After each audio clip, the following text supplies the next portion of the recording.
সেই আপাই যদি না থাকে এমনিতেও আর এই জাহান্নামে আসবো না। আমার আপা হচ্ছে মরুভূমির বুকে ফোটা এক পবিত্র ফুল। অত দূর থেকে মাঝে মাঝে ওর আবদারে ওকে সতেজ করতে আসতাম, কিন্তু এখন তো আপনারা সেই ফুলটাকে উপড়ে ফেলছেন। কিসের খোঁজে আমি আসবো তাহলে? কথাটা বলে আরজু সেখান থেকে চলে গেল। পিছু পিছু প্রার্থনাও চলে গেল।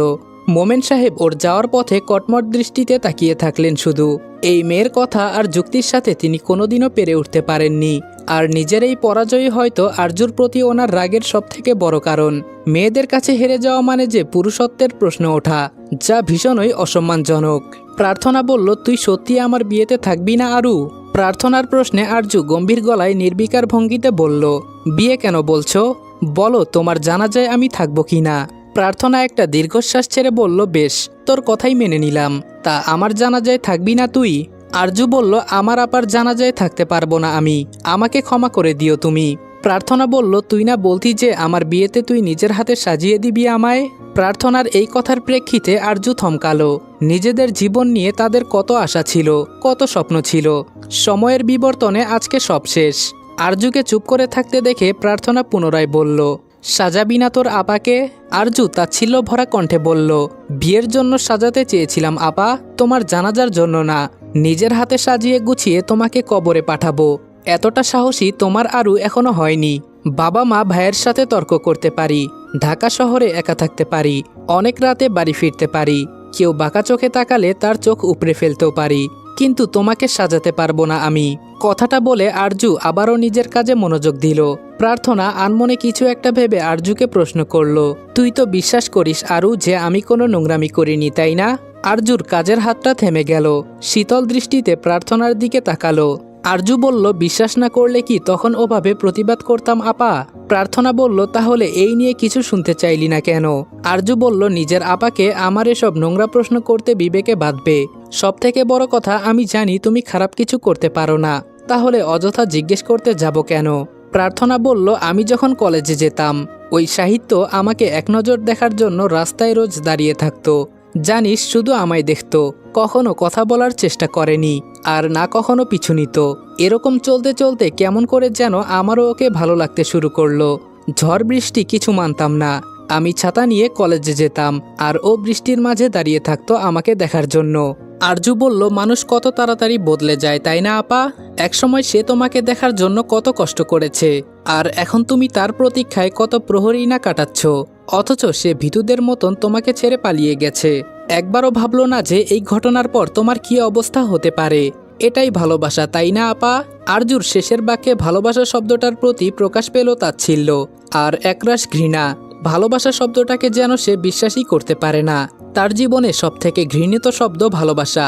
প্রার্থনা বলল, জানিস আরু, সেদিন সবকিছু যেন আগে থেকেই ঠিক ছিল। ভাইয়ারা যেন আগে থেকেই জানতো যে আমি ওখানে থাকবো। প্রার্থনার এমন কথা শুনে আরজু ভ্রু কোঁচকালো। সন্দেহ কণ্ঠে বলল, তুমি বলতে চাইছো ফিরোজরা এসব করেছে?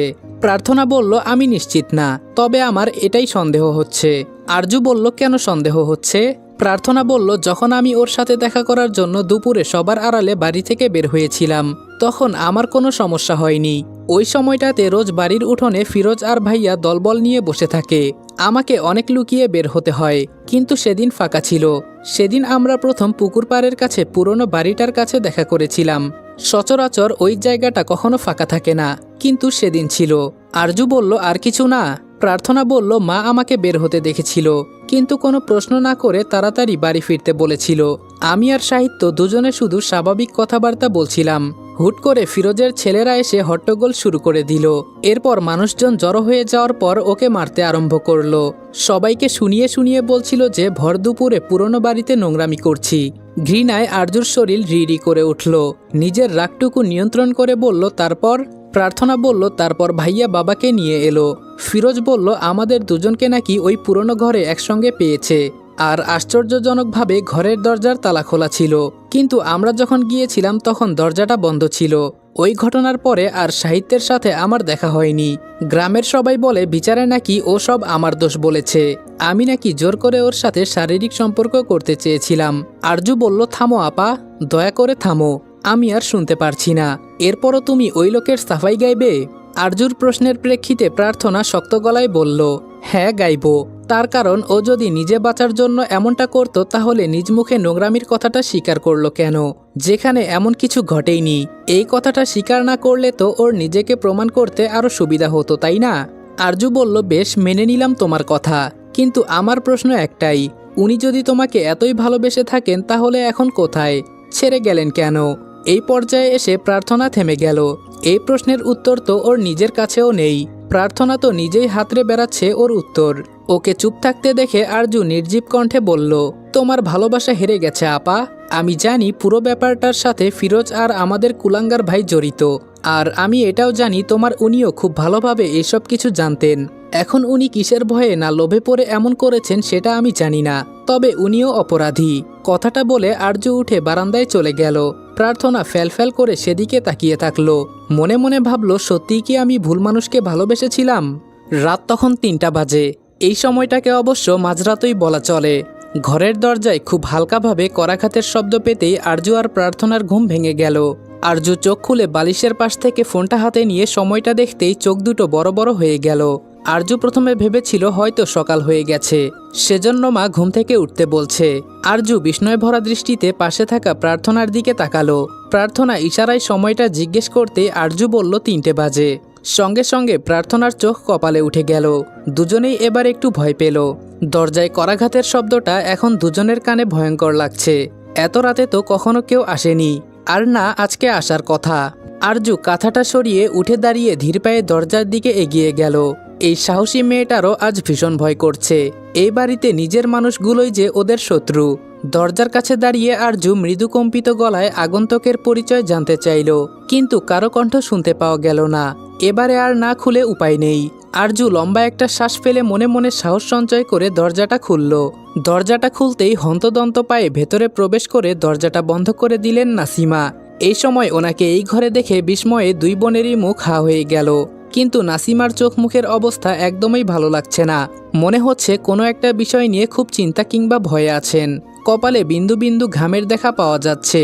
সেগুলো আঁচলে মুছে নিয়ে আরজুকে উদ্দেশ্য করে ধীর গলায় বললেন, নিজের স্বপ্ন পূরণ করতে চাইলে এখনই তোমায় সারা জীবনের মতো এই বাড়ি ছেড়ে চলে যেতে হবে। নাসিমার মুখ থেকে এমন কথা শুনে দুই বোনই ভরকালো। এইমাত্র ঘুম থেকে উঠেছে, তার ওপর আবার এমন অপ্রত্যাশিত কথা যেন ওদের মস্তিষ্ক ঠিক নিতে পারছে না। আরজু বলল, মা কি হয়েছে, একটু স্পষ্ট করে বলো তো আমায়। নাসিমা আরজুর মুখ চেপে ধরে চাপা গলায় বললেন, আস্তে কথা বলো, কেউ শুনে ফেললে আমরা কেউই আর বাঁচতে পারবো না। প্রার্থনা আর আরজু দুজনের ভ্রুদয়ের মাঝে গভীর ভাঁজের সৃষ্টি হলো। আরজু নিজের মুখ থেকে মায়ের হাতটা সরিয়ে গম্ভীর গলায় বলল, ভয় পেও না, ঠিকভাবে বলো কি বলতে চাইছো। নাসিমা বেগম বললেন, আজকে তুমি তোমার বাবা ভাইকে যে অপমান করলে তুমি কি ভেবেছো ওরা এর প্রতিশোধ নেবে না? ফিরোজের সাথেও তো ঝামেলা করেছো, ও কি চুপ করে থাকবে বলে তোমার মনে হয়? আরজু বলল, কি করবে, মেরে ফেলবে আমায়? নাসিমা বেগম বললেন, প্রয়োজনে সেটা করতেও ওদের হাত কাঁপবে না। ফিরোজ অন্য জায়গায় গিয়েছে, এজন্য আজকে বেঁচে গেলে। ও বলেছে কাল সকাল 10টার মাঝে আসবে। তারপর প্রার্থনার বিয়ের আগে তোমার আর ফিরোজের বিয়ে দেবে ওরা। তাই বলছি সকাল হওয়ার জন্য অপেক্ষা করো না। এই নরকের মাঝে ফাঁসতে না চাইলে বেরিয়ে যাও। ওরা সকাল 8টার আগে ঘুম থেকে ওঠে না, কিন্তু তোমাকে পাহারা দেওয়ার জন্য কাল উঠতেও পারে। আরজুর মাথা কাজ করা বন্ধ করে দিল। এত রাতে একা একটা মেয়ে কি করে যাবে? বাসের টিকিট কাটাও শেষ, এদিকে হাতে বেশি টাকা পয়সাও নেই। সবথেকে বড় কথা, এই সময়টা একটা মেয়ের জন্য বাহিরের পরিবেশ একটুও নিরাপদ না। আরজু নিজেকে যতই সাহসী হিসেবে দাবি করুক, কিন্তু এই বিষয়গুলোতে সে খুব ভীতু। পশুগুলোর সাথে একা পেরে উঠবে না যে। ধপ করে বিছানায় বসে পড়ল। প্রার্থনা উৎকণ্ঠিত গলায় নাসিমাকে বলল, কিন্তু মা এত রাতে আরও একা একা কি করে যাবে? নাসিমা আরজুর দিকে তাকিয়ে দৃঢ় কণ্ঠে বলল, পারবে, ও সব পারবে। আরজু যেন নিজেই সাহস করে এই কথাটা বলতে পারছে না, আবার ভয় করছে এটা ভেবেও যদি ফিরোজের লোকেরা ওকে ধরে ফেলে। কথার জোরে তো ওদের সাথে পেরে ওঠা সম্ভব না। আরজুকে চুপ করে থাকতে দেখে নাসিমা তাড়া দিয়ে বলল, চুপ করে বসে আছো কেন? তৈরি হও তাড়াতাড়ি, খুব দরকারি জিনিসগুলো নিয়ে যাও, শুধু এত ভেবো না। এখন দেরি করলে আর কখনো নিজের জীবন নিয়ে ভাবার সুযোগ পাবে না। এতদিন সবার সাথে লড়াই করেছো, নিশ্চয়ই বন্দি জীবন কাটানোর জন্য না? সত্যি তো, আরজু তো এই বন্দি জীবন কাটানোর জন্য এতদিন এত সংগ্রাম করেনি। আরজু তো একটু বাঁচতে চেয়েছে স্বাধীনভাবে। ও তো এতটা দুর্বল না, যা হবে দেখা যাবে, কোনো না কোনো পথ ঠিক পেয়ে যাবে। তাড়াহুড়ো করে প্রার্থনার বোরকা আর হিজাব পরে মুখ ঢেকে ফেলল, শুধু চোখ দুটো বের করে রাখলো। আসার সময় যে ব্যাগ নিয়ে এসেছিল সেটাও নিল না, হাত ব্যাগেই দরকারি কয়েকটা জিনিস আর টাকাগুলো তুলে নিল। এসবের মাঝে আচমকা আরজুর মনে একটা প্রশ্ন এলো, নাসিমা কেন সাহায্য করলো ওকে? নেকাবটা খুলে নাসিমার দিকে সন্দেহ দৃষ্টি নিক্ষেপ করে প্রশ্ন করল, তুমি আমাকে সাহায্য করছো কেন মা? ধরতে গেলে তুমিও তো ওদের দলেরই লোক। নাসিমা বলল, এখন এসব কথা বলার সময় না। আমি কার দলের লোক সেসব এখন ভেবে তোমার কোনো লাভ নেই। ভালোর জন্য বলছি, তাড়াতাড়ি পালাও। আমি তোমার বাবা আর ভাইয়ের ঘরের দরজা বাইরে থেকে বন্ধ করে দিয়ে এসেছি, মেইন গেটও খোলা রেখেছি। কোনো রকম কোনো শব্দ না করে চুপচাপ বেরিয়ে যাও। আর নাম্বার বদলাবে, দরকার পড়লে ঠিকানাও বদলাবে। কখনো যদি গ্রাম থেকে আমি কিংবা প্রার্থনা তোমার খোঁজ করি, জানতে চাই তুমি কোথায় আছো, তাও নিজের আসল ঠিকানা কখনো বলবে না। বলা যায় না, হয়তো ওরা আমাদের ভয় দেখিয়ে তোমার খোঁজ করতে চাইলো। আর যদি কখনো এমন পরিস্থিতির সম্মুখীন হও যে ওরা তোমায় বলেছে যে তুমি ফেরত না এলে আমার কিংবা প্রার্থনার কিছু করে দেবে, তাও ফিরবে না। ওরা শুধু ভয় দেখাতেই জানে, বাদবাকি কিছু করতে পারবে না। আরজু বলল, আমি তোমায় বিশ্বাস করতে পারছি না মা। আজ অবধি কখনো কোনো বিষয়ে তুমি আমায় সাপোর্ট করনি, সবসময় আমার সব কাজে বিরোধিতা করেছো। তুমি তো ভালোই বাসো না আমাদের, তাহলে কেন আমায় সাহায্য করছো? নাসিমা নিষ্প্রাণ দৃষ্টিতে মেয়ের দিকে তাকিয়ে বলল, আমি যদি তোমাদের প্রতি নিজের ভালোবাসা দেখাতে চাইতাম তাহলে এতদিনে তোমরা টিকতে পারতে না। সাহায্য তো তোমাকে আমি অনেক করেছি, কিন্তু সবটাই লুকিয়ে লুকিয়ে। আরজু বলল, আমি তাও তোমায় বিশ্বাস করতে পারছি না। সত্যি করে বলো মা, তুমি আমায় সাহায্য করতে চাইছো তো? এজন্য আবার নতুন করে কোনো বিপদে পড়ব না তো আমি? নাসিমা মেয়ের মাথায় হাত রেখে বললেন, তোমায় জন্ম দিয়েছি আমি, এর জন্য অনেক কষ্ট করতে হয়েছে আমায়। প্রার্থনা হওয়ার পরেই তোমার বাবা ভীষণ রাগারাগি করেছিল, ওনার মেয়ে পছন্দ না। বংশে যত ছেলে হবে তত ওনার ক্ষমতা বাড়বে। মেয়েদেরকে বিয়ে দিলে তো ওরা পরের ঘরে চলে যাবে। ওরা শুধুমাত্র দুর্বলতা, ওরা কখনো তার হাতে টাকা এনে দিতে পারবে না, বরং ওদের পেছনে আরও তাকে টাকা খরচ করতে হবে। এক কবিরাজ আছে, তাকে তোমার বাবা খুব মানে। তুমি আমার পেটে আসার পর উনি দেখে বলেছিলেন যে এবারও আমার মেয়ে হবে। তোমার বাবা সেসব শুনে অনেক রাগারাগি করেছিল, আমার গায়ে হাতও তুলেছিল এবং বলেছিল যেন তোমাকে জন্ম না দেই, কিন্তু আমি সেসব করিনি। তুমি আমার পেটে থাকাকালীন অনেক লড়াই করেছি আমি, সেজন্যই বোধ হয় তুমি নিজেও এখনো এত লড়াই করার শক্তি পাও। আর কখনো বিশ্বাস করতে হবে না আমায়, এই প্রথম আর শেষবারের জন্য বিশ্বাস করে চলে যাও। আর কোনোদিন এই গ্রামে পা রেখো না। ওরা তোমাকে প্রার্থনার অজুহাত দিয়ে ডাকতে পারে, তারপরেও এসো না। নিজের যত্ন নিও এবং ভালো থেকো। আরজুকে দেখতে ভীষণ অনুভূতিহীন মনে হলো। ভীষণ স্বাভাবিক কণ্ঠে বলল, তোমাকে আর আপাকে রেখে চলে যাব, ওরা তো তোমাদেরও কোনো ক্ষতি করতে পারে। নাসিমা বলল, সেসব আমরা বুঝে নেব, তুমি যাও। আর একটা কথা, আর কখনো তোমায় বলার সুযোগ পাবো কিনা জানি না, তবে একটা কথা মনে রেখো, তুমি আমার মেয়ে, তোমায় ভালোবাসি আমি। কখনো হয়তো সেভাবে প্রকাশ করতে পারিনি, কিন্তু তোমাকে আমি ভালোবাসি। আমার সারা জীবনে যত কষ্ট হয়নি তার থেকে অনেক বেশি কষ্ট হয়েছে তোমাকে এই পৃথিবীতে আনতে। যা করেছি তোমার ভালোর জন্যই করেছি। সময়টা তখন ভোর 5টা। সেই মাঝরাতে গ্রামের রাস্তায় গাড়ি পাওয়া ছিল অসম্ভব ব্যাপার প্রায়। তবে ভাগ্য সহায় হয়েছিল। বাস স্ট্যান্ডে এসে জানতে পারল যে প্রথম বাস ছাড়বে 5:30টায়। কোনো উপায় নেই আরজুর কাছে অপেক্ষা করা ছাড়া। একবার ঢাকার বাসে উঠতে পারলে অনেকটা নিশ্চিত হয়ে পড়বে। ভেঙে ভেঙে যাওয়াটা একটু রিস্কের হয়ে যেতে পারে। কাউন্টারে গিয়ে বসে রইল। দুশ্চিন্তাগুলো সব একেবারে জেঁকে ধরেছে। আরজু না হয় বেঁচে চলে এলো, কিন্তু সকালে ঘুম থেকে ওঠার পর যখন বাবা ওকে পাবে না, তখন তো সব রাগ দেখাবে প্রার্থনার উপরে। কে জানে ওর মা বলবে কিনা যে উনি আরজুকে পালাতে সাহায্য করেছে। যদিও নাসিমাকে কেউ সন্দেহ করবে না, যদি না উনি নিজ থেকে কিছু বলেন, কিন্তু প্রার্থনাকে সন্দেহ করার যথাযথ কারণ আছে। যদি ওকে মারে, যদি ওর কোনো ক্ষতি করে, বা নাসিমারই কোনো ক্ষতি করে দেয়, না আর ভাবতে পারছে না আরজু। একটু ফোন করে যে খোঁজ খবর নেবে কেমন আছে, কোনো ঝামেলা হয়েছে কিনা, সেই উপায়টাও নেই।